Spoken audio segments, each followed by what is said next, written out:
ख्वाजा भैरव बाबा।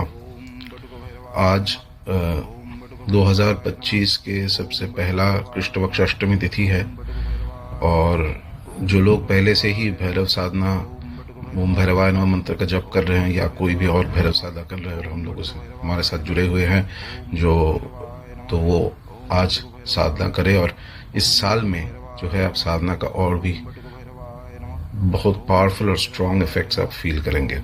अभी मेरे साथ जुड़े हुए ऐसे लोग हैं जो 2-3 साल या उससे भी ज़्यादा समय से इस मंत्र का नाम मंत्र का जप चालू कर रहे हैं, लाखों की संख्या में कर चुके हैं और कुछ विधि विधान के साथ उसके साथ और आगे जाके जो है भैरव बाबा का और भी जो स्पेशल स्वरूप से उनके जो मंत्र है वो भी जप करते हैं।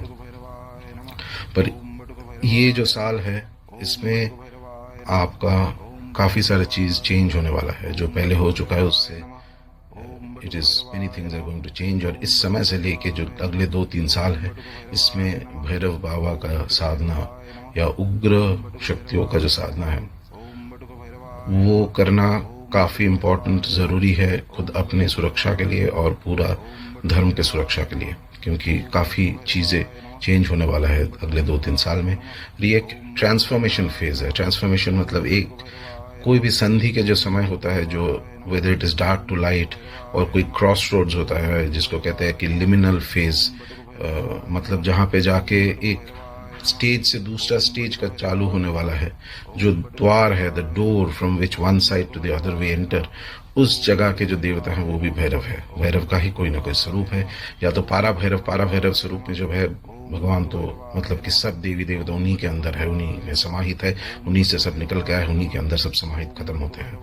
और उनके जो विशिष्ट रूप है, काल भैरव, वटुक भैरव या अष्ट भैरव या 64 भैरव या जो भी है सबके, तो ये सब कहीं ना कहीं मल्टीपल रोल्स प्ले करते हैं। उसमें से एक रोल यही भी है कि जब कोई ट्रांजिशन फेज आ रहा है तब उनके शक्ति सबसे ज़्यादा जागृत होता है, पावरफुल होता है।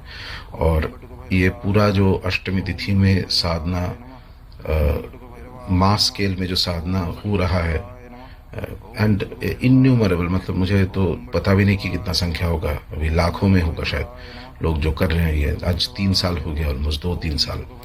तो इसका यही तात्पर्य यही है कि इससे whole atmosphere becomes charged with that spiritual energy, और उस शक्ति का जागरण ऐसे हो जाता है दैट वो जो शक्ति, नाम में एक पावर रहता है।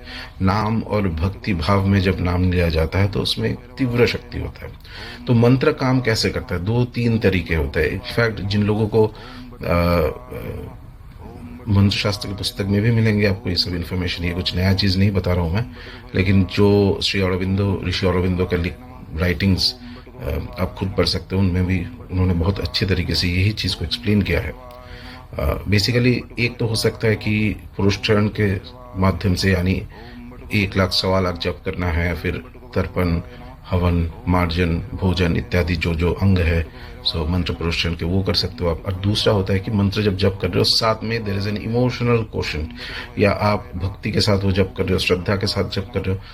या तो तीसरा मार्ग है कि आप में उस स्टेज तक आप पहुंच गए हो कि मंत्र में माइंड एकदम स्टडी हो गया है, कंसंट्रेशन एकदम पीक है। जब मंत्र चालू करते हो दुनिया में और किसी चीज़, कोई भी चीज़ आपके दिमाग में नहीं रहता है, एक ही चीज़, ओनली द मंत्र इज वाइब्रेटिंग। ये तीनों तरीका ही है मंत्र को एक्टिवेट करने का, तीसरा कोई नहीं है।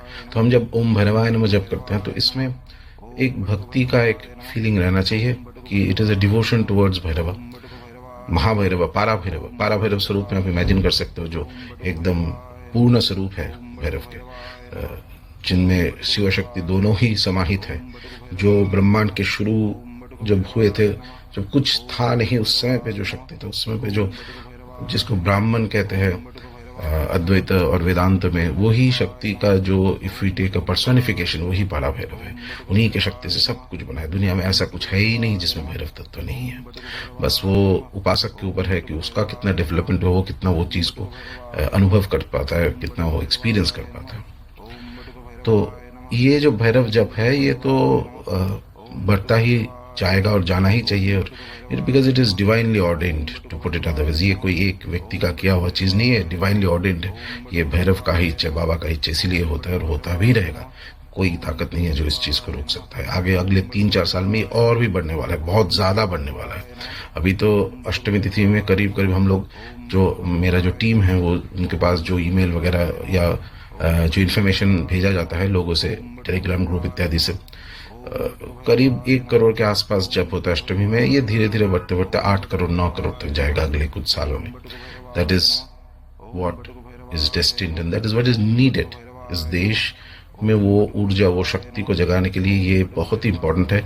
जब टफ टाइम से आप जाएंगे, और टफ टाइम मीन्स ग्लोबली, पूरा वर्ल्ड में देर आर एक डिफिकल्ट समय के साथ पीपल विल हैव टू पास। तो उस समय पे ये जो मंत्र शक्ति है, काल भैरव अष्टकम, ओम भैरवाय नमः या वटुक भैरव का जो साधना है, जितना तीव्र तरीके से आप हर रोज कर पाएंगे तो उसमें एक आपका इट विल प्रोटेक्ट यू, आपको प्रोटेक्ट करेगा। और आपका खुद ही का जो कर्म है, क्योंकि फाइनली जो भी नेगेटिव होता है दुनिया में कहीं पे भी, सबसे पहला उसका फर्स्ट प्रिंसिपल क्या है, ज्योतिष का पहला प्रिंसिपल क्या है कि ऐसा चीज जो आपने खुद ही किए होंगे किसी लाइफ टाइम में, उसी का फल, उसी का जो रिएक्शन है, that is going to come to you.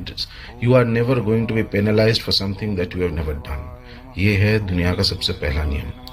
तो ये चीज, ये प्रिंसिपल अगर किसी को पूरा रियलाइजेशन तक आ जाता है, सिर्फ मेंटली नहीं, तो you will stop suffering in life. You will know that जो कुछ हो रहा है कहीं ना कहीं किसी लाइफ टाइम में आप ही उस चीज का जड़ हो। And when you are doing the उपासना ऑफ अ डेटी, कोई भी किसी का भी आप पूजा कर रहे हो, साधना कर रहे हो, तो उसमें क्या होता है, ये चीज श्री रामकृष्ण परमहंस ने खुद एक एग्जाम्पल के हिसाब से उन्होंने बताया था, समझाया था किसी को। तो जब आप साधना कर रहे हो, मंत्र जप कर रहे हो, तो जो नेगेटिव आपके पास आ रहा है उसका पावर कम होता जाता है। ऐसा नहीं पूरा बदल जाएगा, लेकिन सपोज किसी को एक्सीडेंट होने वाला था, उस जगह पे छोटा सा एक चोट लगा है। So that is exactly what sadhana does. साधना का काम है कि आपके जो कर्म, ऑल दी एक्यूमुलेटेड, आपके सूक्ष्म शरीर हो या कॉजल बॉडी हो जिसमें जितना कर्म है, उस चीज को धीरे धीरे धीरे क्षय करना, उसको कम करना, ताकि आप slowly you reach towards the ultimate state of realisation, जिसको एनलाइटनमेंट कहते हैं, वहां तक आप पहुंच पाएंगे। यही है साधना का पहला नियम। अब इसमें क्या होता है कि कोई किसी देवता का करता है, कोई और देवता का, वो डिपेंड कर रहा है कि हर व्यक्ति का जो बेसिक नेचर टेंडेंसी है, क्या इष्ट देवता है, हॉरोस्कोप का कॉन्फ़िगरेशन क्या है, पूर्व जन्म में क्या साधना वो शायद कर चुका है या तो पहली बार कर रहा है, या तो दूसरा है कि कोई एक समय पे हिस्ट्री में, एक टाइम पे, there is a specific deity who is very awake and alert and very powerful, जिनका एनर्जी सबसे ज्यादा तीव्र है उस समय पे, जैसे अभी भैरव बाबा का है।